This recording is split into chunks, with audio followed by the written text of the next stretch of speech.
Before I go, I just want to say one thing. The Super Cup story was working, and you guys just messed it up.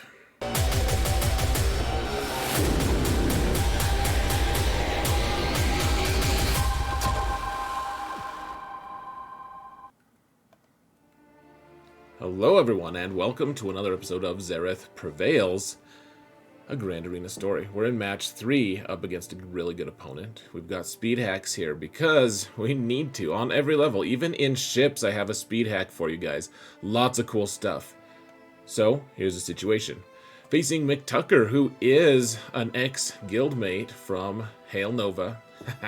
He's in Cobra Ka now, and he's got more GP than me. Not much more GP, frankly. I'm not trying to make a big deal of his GP. I will make a big deal, however, of his modding versus mine. Much better modding than me.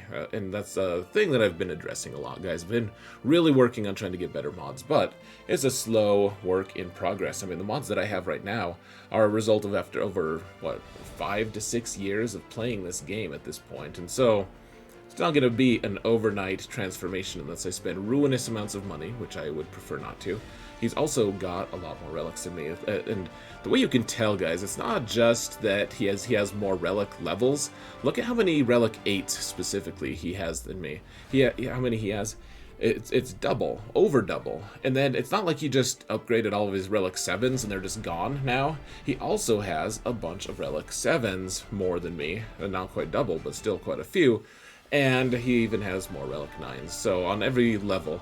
And that kind of, I mean, it matters and it doesn't. It's a tricky thing, guys, to reconcile, but it's a deceptive number of relic levels more than I have, because all that mastery is found in the relics 6, 7, and 8. That's where you find all the extra mastery. So we're just gonna hunker down. We're gonna just go away, whimper, and die, right, guys? He's got the advantage.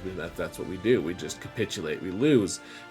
Oh wait, no, we're on this channel, and that means we're just gonna put a lot of defense down, and we're going to be a little bit sneaky. We've got 3 Galactic Legends up front, and I put the Maul team up with Watt because I wanted him to maybe use Commander Luke on it, because if he got to the back zone and found my General Skywalker, there's not a great solution to General Skywalker other than Commander Luke. Everything else is too expensive. I guess there's, a couple other teams, maybe your own Maul team with Watt, but even then that's a little expensive. And so I wanted to see if I could kind of trap him into using a good team or an inefficient counter to General Skywalker, or just lose. I'm good with him just losing to General Skywalker as well. We also have Iden Versio. You guys can look at the defenses. There's a lot of stuff. My worst team on defense, folks, is Night Sisters. And beyond that, I don't even know. You guys can let me know in the comments. What's my next worst team on defense? I'm trying to Wampa proof this thing other than Iden Versio, but I didn't think his Wampa was ready, actually. So here's what he placed against me. Put a Lord Vader team that is anti-bounty hunter, because Canderous gets a bonus turn right away, or not, closest thing too, because of all the dots that occur. He gains a turn meter based off of damage over times. He has a Jedi Master Kenobi with Anakin, and Anakin makes that fight a lot more tricky for a lot of reasons, which we'll explore in detail. We have Sith Eternal with the full Jedi, and it's not Jedi anymore, the full Darth Revan squad, which is also a little bit terrifying. And then a really good Mon Mothma team with a ton of tenacity, really scary stuff. Up top, he's got mostly Relic 7, Iden Versio squad. This Dash team, pretty standard, except he doesn't have L3 because L3's with Bando below it. But of course, both squads very, very fast. And then he's got his Starkiller team. The one anomaly here, guys, because Starkiller, his Mara is not fast. She's 300 speed because he hadn't remodded her from Territory Wars, where it's much better to have her modded for offense than speed because she gets bonus turn at the start anyways.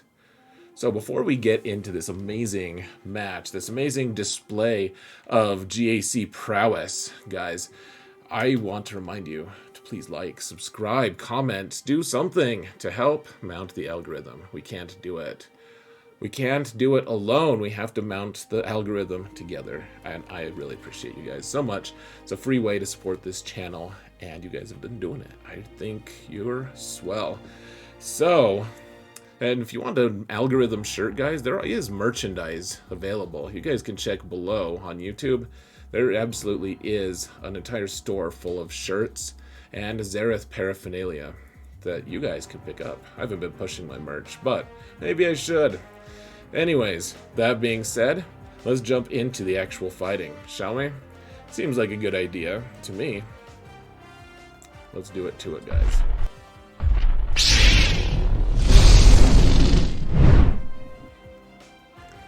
Alright, we've got Jedi Master Luke versus Jedi Master Kenobi, which is pretty classic for me. It's pretty standard. And so I guess the recording was just a little bit jerky or something. I don't know. Maybe the speed is a little bit off. I'm not really sure, guys. But here's the thing about this counter. Because he has Jedi Knight Anakin, we have to target Anakin first, because if we target Kat for, we want to take Kat out, and she's really thick, but the thing is her health goes up and down so much that Anakin keeps getting bonus turns, and those bonus turns equate to my whole team dying really fast. So we have to take out Anakin really fast, and it actually, without Padme here, he just folded. He died so fast. A lot of people in the chat were saying you need to kill, like, try killing Snips first. I'm like, that's not even an option, guys. Like, why don't you say kill Jedi Master Kenobi first? That's a good trick. But, and it looks like they killed Revan. Damn it all. But we're trying to get to our ult so we can target whoever we want. And which has mixed success. Okay, so they triggered Jedi Revan's savior, and then they killed Grandmaster Yoda again, and they are going off, guys. We killed Anakin early, which is nice, but we only have 3.5 minutes to kill Kat, and man, they're killing my Jedi here, and it's scary. It's not fun. I'm not enjoying myself.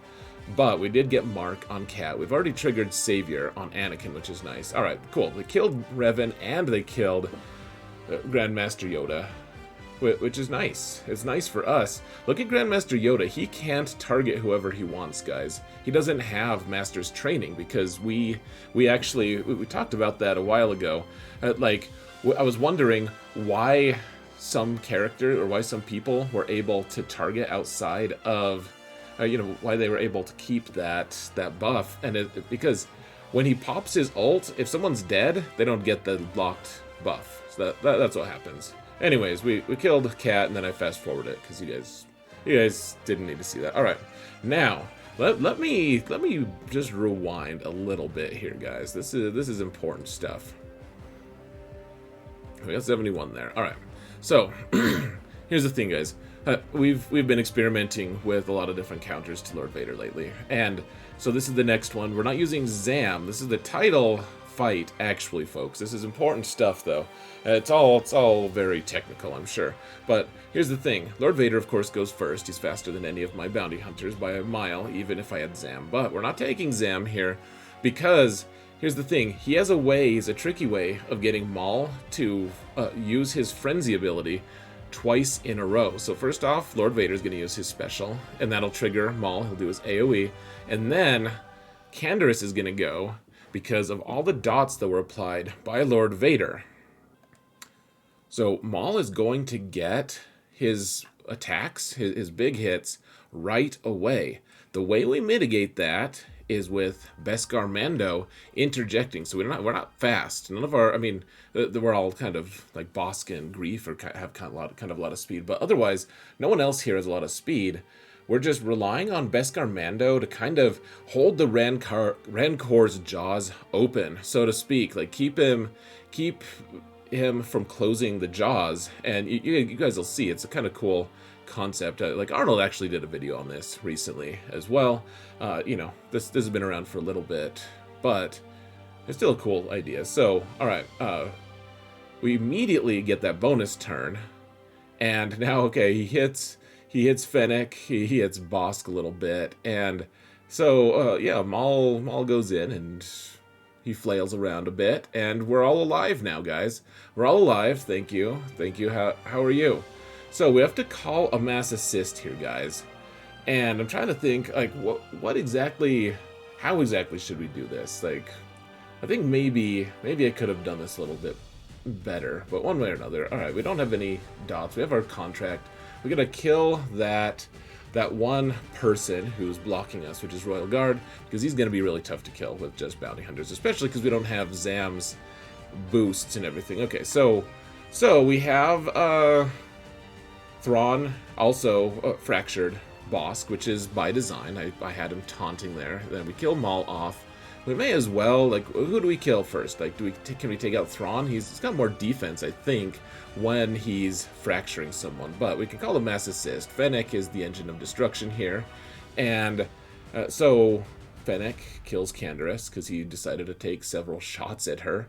Put damage immunity on Fennec. And then, okay, our Mando died. We don't need Mando anymore. But what we do need here, guys, is Fennec, and he just decided to swat her a couple, which is unfortunate. Like, that was a little bit bad RNG, and now we can't win. She's the win condition, and we can't win. We killed the ads, though, and you know, that's the price you pay for this type of counter. You can't just assume you're going to automatically win. There's a lot of it's fraught with peril. So we're timing out here. He did his AOE, and we're just timing out, and now we're going to use Mon Mothma and company.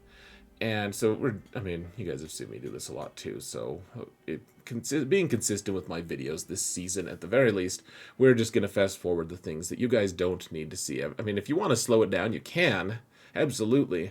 But it's not something that we absolutely just need to show here. So it's kind of scary because he got his ultimate, in fact. And, well, that's pretty scary. He gets his AoE off, and we can't even assist each other. And Mon Mothma, she can't cleanse, actually, guys. She can't cleanse because she can't assist right now, which is terrifying. So terrifying. But we eventually got it. I thought we were doomed. But my C-3PO-ness was perhaps overblown. Alright, so we're speeding this up just a little bit, because, I mean, everything should be sped up a little bit, frankly. It's not what she said. But here's the thing, guys. I could have potentially used my Lord Vader to solo this team, but after looking at his defenses, because he puts Starkiller down, he never does that. He changed so many things up. I was like, I think he's gonna struggle, regardless of what he's got in the back. Even if it's garbage, he's gonna struggle a lot on my defense. And so we can afford, as long as we can quote unquote guarantee a win here, then that's what we're gonna do. We're gonna take the full Lord Vader team. Well, I mean, it's not full. We don't have Maul here or whatever, but you know, 3 tanks and Vader, and of course Darth Vader is gone now because he got fried, and that's too bad. We'll miss that guy. But we did get more mastery, at least, from our first ultimate, and I mean, that's the price you pay. Like, we killed Basti here, and we're in our ultimate. It's that Sith Empire Trooper is proving a pretty thick object to get around as well. And now we have to hit Malak for a little bit. Malak's a tough cookie as well. He's a tough customer. I think one of the things that's tough about Lord Vader is he's so pervasive. Like, he's very, like, your opponent's team just kind of drops over time, but it doesn't feel good. Like, it doesn't feel like he ever does any big hits, really, is kind of how it goes. And so, alright, we got our second ultimate, though, so we're going to start hitting a little bit harder. And, alright, I put it on auto, because, really, can the auto, can I play better than it? We have 1 minute left.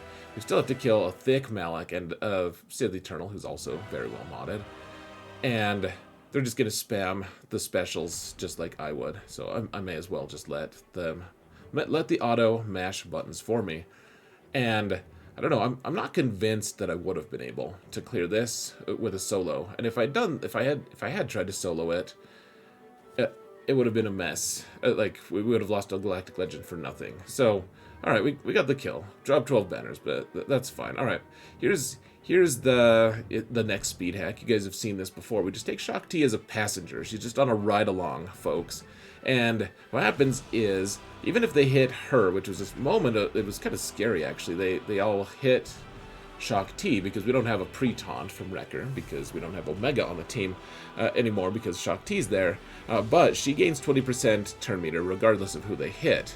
So then she ends the turn to Echo, gives all the turn meter, we get to dispel everyone, and now the moment of truth. Did I put enough potency onto tech? And I did on everyone except for Mon Mothma. And then Wrecker can't actually two-turn stun everyone because he only has 8 stacks of his Furious. But I mean, okay, so Cara Dune's gone. That's too bad, I guess. Maybe she's back, but I mean, at the end of the day, guys, they just fold pretty easy. It might have been a different story if we hadn't been able to get those initial stuns, most of the initial stuns at least, from Tech, but Tech is a potent boy. I put a lot of potency on him. So, alright, we got 64, because Shaak T's cost us 1, but that's what happens. I mean, a really super fast Kyle Katarn just is completely thwarted by Shaak T. So, in the back, let's pause it for a sec. We can take a look at the teams. Alright, so nothing too crazy. Jedi training Rey here, so he's clearly he's planning on using like his Rey with like Bad Batch or something to counter me. I don't really know. It works. Actually, it's a pretty effective counter. But alright, up top here.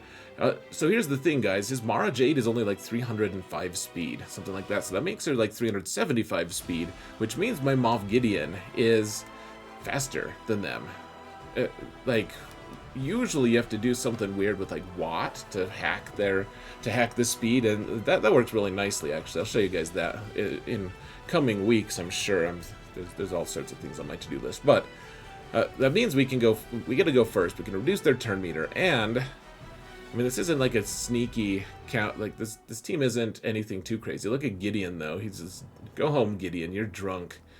Just went and like kissed Piet. That was super weird. Don't do that anymore. Alright, Gideon. If I promise not to call you Grief anymore, will you stop with that? I don't think she's interested. Well, I don't think Mara is. I don't think Piet is interested either. Alright, so I mean, you guys have seen Troopers a million times. It's the same story. No matter, as long as you're allowed to do what you want to with Troopers, like it's just so simple, guys. We got the 65. I mean, and I had Grievous waiting in the wings. I could have used Grievous, no problem there. But Troopers are going to be way less of a headache. So he's got the really high relic Iden team, and at the end of the day, I mean, as long as she can't stun Wampa right away, you know, my Wampa's at 170% tenacity, so that means he's actually at 270 tenacity, and that would mean that their Iden would have to be like 171% potency in order to have a 1% chance to get stun on Wampa, and she didn't, and so here we are, having Iden bravely face down the beast. Look at how he's killing her on Hoth, though. It's pretty fun. Pretty fun. It's iconic. It's thematic, folks. We get 68 banners, and we can move right along. He's got Dash and Bando up top. Let's just use the classic Traya squad here with Barriss and Sith Empire Trooper. All right, I decided not to because they have counters here. I don't want to get killed. I don't want. Nihilus will eventually get a whole bunch of health, but until then, I'd rather him not just die instantly. So okay, now he's a little healthier now. We can afford a little bit of shenanigans. So I do have Stormtrooper Han here. He's the only taunting tank, so we'll put Isolate on him, I guess, and then eventually we'll kill Vander. I mean, the other thing is that I don't remember I don't think this is an Omicron dash. You guys can go and look if you want. Oh yeah, we can actually look here. He's not Omicron. The new user interface, guys, it's pretty fancy. All right, so kill Dash first because he's high relic and he does a lot of damage. Not to mention, if something does go horrifyingly sideways, which we never root for that, obviously, but if it does go sideways, then we want to have some kind of recourt. Like, we want something to be able to... Oh, yeah, we're going into turbo mode again here, guys, because, I mean, at the end of the day, Nest isn't going to be able to solo us. But even if she was, we want to take out their leader, because their leader... Then they don't get any leadership. I know there's a rumor going around, and I actually believed it for a while, a long time ago. But if you do kill a leader, you don't just adopt the next character's up's leadership. That's not really how it works. That's not how leadership works. So, yeah, we're just trying to get max banners here, guys. Trying to get Scion maxed out. Trying to get... Now Traya doesn't have full health. And, of course, it's turbo mode. So, I couldn't keep up with it. But, there we go. Alright. Now, we're going to use Starkiller on Bando. I've never tried this, but I'm like, I'm pretty sure that Bando isn't actually, like, he's not a counter to this. So we're taking Ezra, just because Ezra's fun. We throw the donut at Bando, and oh, there we go. So, here's the thing, guys. Like, the fight's already over, basically. Here's what I want you to pay attention to. I should have dropped the Star Destroyer. There's a chance I have to drop a Star Destroyer. And we're in a hype train, too, on Twitch. That's what's going on with those notifications, guys. So, appreciate everyone who wants to donate in the hype trains. You guys are amazing. But, here's the thing, guys. We can drop the Star Destroyer, and you underestimate how much turn meter that Mara and EP generate. So, okay, we should drop the Star Destroyer right now to heal everyone to max health. But I was like, okay, I'll just do it on my next turn. And then we kind of just can't, because we kill him too fast. So totally dropped 5 banners. We didn't need to. That's on me, of course. That's on me, absolutely. But something to keep in mind. I don't use Starkiller on offense against non-Galactic Legends that often, so it's kind of a weird luxury thing. Alright, so we've got Basti here at lead, and you look, because they don't have BB-8, all your Jedi get 15% bonus turn meter with Basti, and they get all that bonus protection, so that even if they do get hurt, they can shrug it off for the most part. And we have Hoda here to kind of help mitigate that anyways. And so, I mean, it's just a matter of killing Hero Finn first. They didn't even have a pre-taunt or anything like that. And so, we're just good here, guys. Good to go. Put that Master's Training on Mace, just to be funny. Alright, Grievous versus... So we are in the bag zone here, guys, by the way. We've gotten to ships. I'll show you guys the ship fights as well. Of course I will. But first, we're going to get the most out of this. I wish that they would make B1 look like he's in stealth when he's actually in stealth, guys. It's been driving me a little bit crazy. So, I mean, yeah, for a little bit I was like, man, I'm gonna have to use... I thought I would have to use Qui-Gon. I was miscalculating, actually, what teams I could actually use. And as it turned out, we didn't need to use Qui-Gon on any of them. In fact, we're gonna do a cool Build-A-Bear in a little bit, which we don't get to do Build-A-Bear too often on this account, but sometimes it's fun to do that instead of using Qui-Gon, because you drop banners then. So, anyways, I mean, Grievous, we're trying to control things. You get Nute healed up, you get Grievous healed up, and then Magna and B2 are just kind of lost causes, guys. They just kind of die, or they just kind of drop banners for us. So, we lose. We lose 2 banners, rather. Okay, so here's the Build-A-Bear that I'm referring to, guys. It's, you know, usually I use, like, Watt to help me with this, or Armor or something, but you can do this, like, you just use a bunch of plug-and-play characters, kind of. You're like, okay, what do we need here? Because this team isn't great. It's not fast, it's not well-constructed. They're all Relic 5. I mean, they have Zetas. They have good mods and everything. They're not fast, though. And these characters of mine here are you know, modded to go with Galactic Legends a lot of times, or go after them, or the Relic 8, or whatever. Like, they're I think Relic 7 is the lowest. And so the idea here, I mean, I know that Bo-Katan is capable of doing a lot of days and stuff, but like Thrawn can help us regenerate health and protection. Kylo Ren Unmasked can do that on his own, and so can OG Kylo. And that so Boba just needs to survive. We needed a little bit of like we needed healing immunity from somewhere, so we got it from two sources, with Boba and with OG Kylo. We've got two sources of control, well, three actually, because I mean, we have ability block from Boba. That's like a half step of control, and then we also have fracture from Thrawn, which is fantastic if they're not a Galactic Legend. We have a 2-turn stun on crew, which they don't have a way to dispel, and we also do have a 1-turn stun with OG Kylo. So we've got healing immunity from two different places. OG Kylo's basic. We've got a lot of control here, and so I felt pretty comfortable going into this fight. It's one of my favorite things to just construct a team. That's what I call Build-A-Bear. So, alright, we can do the AoE with him. I think that was kind of a mistake, because if they're countering their healing and stuff, and Sabine has the potential to do a lot of damage with all of her thermals, with all of the Mandos that are on her team. She has her Zeta.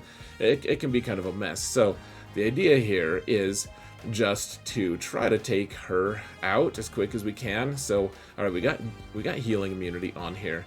And one of the problems with the Build-A-Bear team is you kind of just don't, because you don't use the team all the time, you don't know all the cool nuances that can come from it. And so it's not, you know, it's like I could play it better later, I guess, but you know, we gotta play it well now. So you'll see me kind of ratchet it in over time. All right, so we got Bo-Katan out. And remember, these guys have taunt. That's one miscalculation I had. I was like, okay, they don't have any taunt. But because with Bo-Katan's lead, you have the Bo-Katan, if so to speak. So you're able to just... You're able to... I don't want Wampa to hit me back. That's what I'm shifting around here for. I need to take him out, but we don't want him to hit me back. So... You need to account for that taunt, which, I mean, we have dispels here as well. Hooray for dispels and control. I mean, this whole team, no one has a huge amount of damage. I guess Boba does okay, but you get 66 because of the control and playing it well, and knowing the strengths of your team versus theirs. So, alright, we got through the squads. It was actually not bad. We've had that one fail on Lord Vader, and an inefficient fight against his Supreme Sith Eternal, but otherwise we're kind of good. We're mostly good.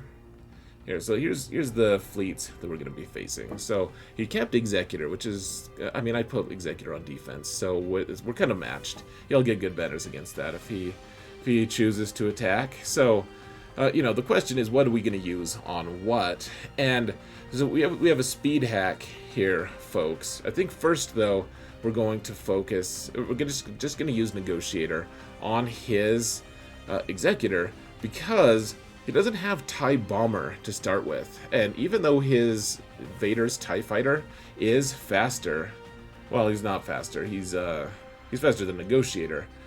He doesn't have they don't have a way to get him a pre-taunt.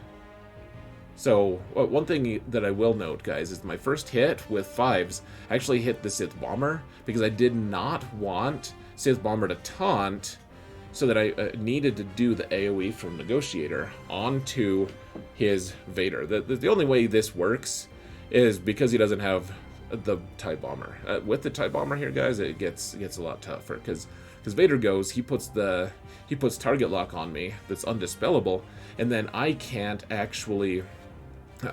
hit anyone but TIE Bomber, and Vader's allowed to roam free, and it's a whole mess. So, alright, that Interceptor, man, even at gear, well, I don't know what gear level my opponent had, but even at 6 stars, it is a menace, and all that foresight and stuff. It's a very impressive ship, I have to say. We finally got it out, even without interference. I mean, gosh, it's a very impressive ship. I'm impressed. All right, target that TIE Reaper just to get rid of his cool retribution thing, and now let's see if we can take him out before they get another ship in. All right, so he tries to do something inconsequential. We can do the AoE here. don't try to play with their food too much. We get 72, not too bad. All right, so here's the speed hack, folks. He's got Relic 7, Biston, and Xaereth Rebel Pathfinder with all 60 mods, and that means that he's faster than my Relic 5 Special Forces TIE Pilot, which is a whole mess, guys, because normally First Order, wonderful counter to Home 1, but you have to have a faster Special Forces TIE Fighter. So what we're doing here, this is the speed hack I was talking about, guys, is we're using First Order TIE Pilot because you get his reinforcement ability, you get all the First Order reinforcement abilities to start the match off. So he gives everyone 15% turn meter, which means that we'll still get a turn with Silencer, and then we'll get another turn with Shuttle to give another turn to Silencer to be able to maybe, like, 2 shots should be able to kill their Millennium Falcon, especially because I have Relic 8 crew with all of 6 E mods. So that's kind of what we're doing here. So we got the first shot here, and oh, look at that TIE Pilot that actually is also there. We can get the hunted thing onto Falcon as well, and because he's stunned, we can just take him out. And that's basically it, guys. I mean, Rebels are scary. They can still do a lot of damage. Of course they can. So Shuttle's gone, but I mean, it's full of annoying people anyways. Let's just get past it. And I mean, that's the thing. You can pile all the debuffs on these guys, and it feels good, man, because all those debuffs actually just serve to, like, they don't get to dispel those debuffs. They actually serve as debuffs now because Falcon's gone. He can't dispel it. My TIE Echelon is looking a little bit sad right now, but one thing to keep in mind here, folks, the TIE Echelon also he's going to get full credit for all of his protection there because that debuff is suppressing it. All right, now you guys have seen me try this a couple times, Home 1 versus Malevolence, but I haven't played it well up till now, at least. So you got to take out Sunfac first. There's a Relic 8, well modded Sunfac here, and look at that. Biggs actually survived something, and now he'll be a little bit higher Relic levels. He might be a little tougher to kill. I'm not sure.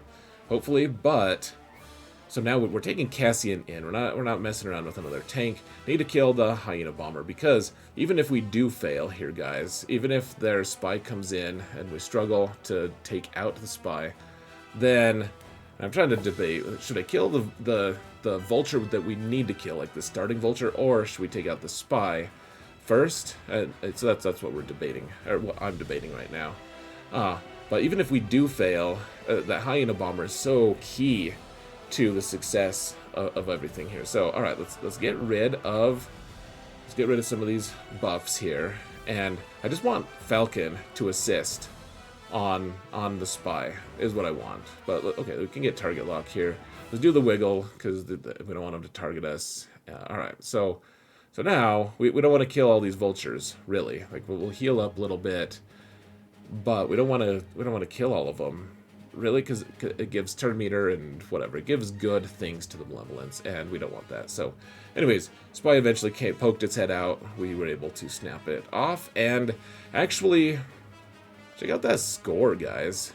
I'm all proud of it. You can see my mouse there in the stream. I'm so close to 1800. That's one of the best scores I've gotten for a long time, guys. It feels good. Feels good. That means I only dropped, I don't know, 40-something banners, including the one fail on Lord Vader, and a really inefficient cleanup, and the inefficient attack against that Sith Eternal. But what really feels good, guys, is that I was able to problem-solve fleets and get such high banners on fleets, because that's the big bugbear right now. We gotta be able to handle fleets. That's important. So, let's see what the final results are, shall we? I feel like that's important. Well, to you guys it's important. To me, it's essential.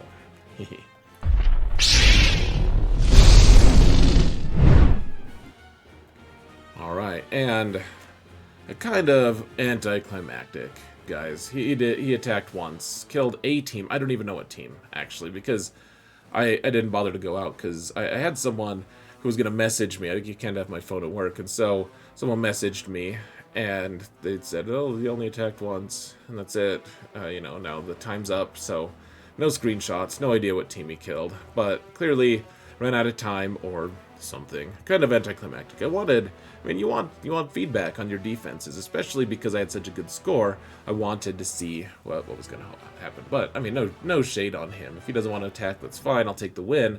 Absolutely. And I think we earned the win anyways. So, it all finally came together, folks. And I apologize for reusing the same background map. I just didn't want to... I don't have a background final map for this match because I didn't screenshot it. But anyways, it came together.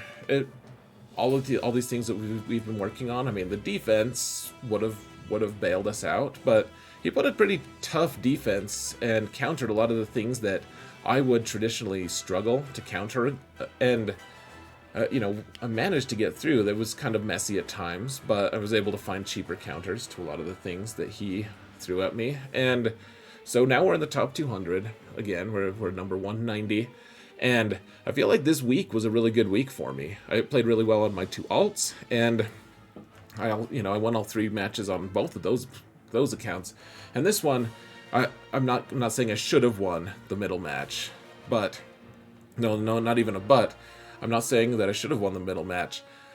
Fleets did really mess with me. The RNG isn't going to happen every time, and I think in other circumstances, we may have won that one as well, potentially.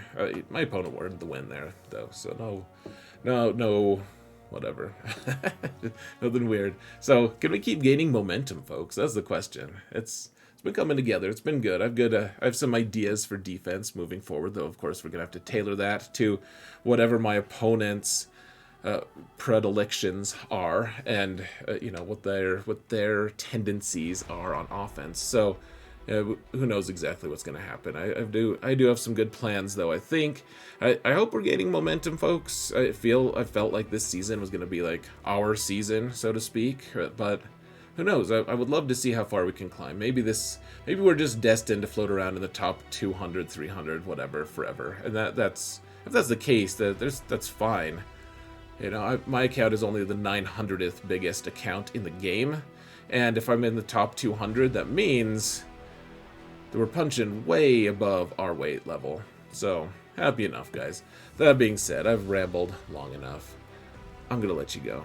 Let me know what you think in the comments below. Thank you all so much for watching, and remember that in all things, Xaereth prevails.